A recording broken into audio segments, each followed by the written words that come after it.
Nein, Speedy, du bist nicht Trixie. Trixie, komm mal hierher. Timmy.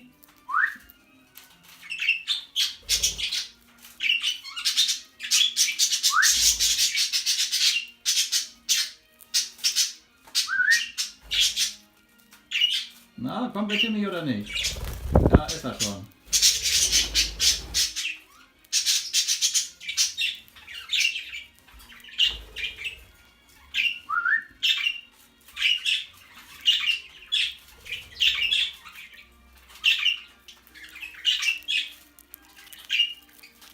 Timmy, Du kleine Maus, ne? Du kleine Maus. Eigentlich wollte ich die Trixie zu mir holen, du. Ja. Ne? Die Trixie. Aber dann hat der Timmy den Speedy verjagt.